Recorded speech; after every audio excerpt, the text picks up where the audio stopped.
एक महत्त्वाची बातमी समोर येते। अजित पवारांची ओळख घड्याळामुळे पटली नाही अशी सूत्रांची माहिती आहे।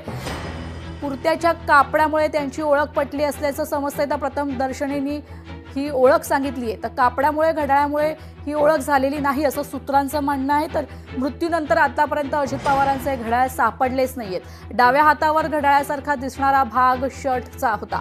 अजित पवारांच्या उजव्या हातावरील कुर्त्याच्या कापडामुळे त्यांची ओळख पटली आहे।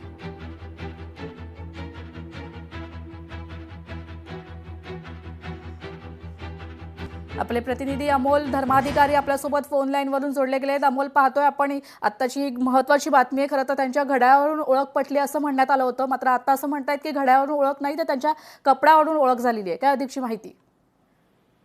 पोलीस सूत्रांकडून ही माहिती मिळालेली आहे। अजित पवारांचं ज्यावेळेस विमान अपघातामध्ये निधन झालेलं होतं आणि त्यावेळेस जे मृतदेह तिथं होते त्याच्यामध्ये अजित पवारांचा जो मृतदेह ओळखण्यात आलेला आहे तो त्यांचा जो कुर्ता होता त्या कुर्त्याच्या कापडावरून ओळखण्यात आलेला आहे। याआधी प्रत्यक्षदर्शी असं म्हणत होते की अजित पवारांचं घड्याळ होतं, त्या घड्याळावर अजित पवार हे आहेत असं ओळखण्यात आलेलं होतं। पण आता जी माहिती समोर आली आहे त्याच्यामध्ये घड्याळामुळे नाही तर अजित पवारांचा जो कुर्ता होता त्या कुर्त्याचा कापड होतं त्या कापडावरून ही ओळख पटल्याचं समोर आलेलं आहे। त्याचबरोबर अजित पवारांच्या मृतदेहाची DNA टेस्ट आहे ती सुद्धा करण्यात आलेली आहे अशी माहिती पोलिसांच्या वरिष्ठ सूत्रांकडून मिळालेली आहे आणि त्यामुळे एक नवीन माहिती आहे ती या विमान दुर्घटनेबद्दल समोर आलेली पाहायला मिळत आहे।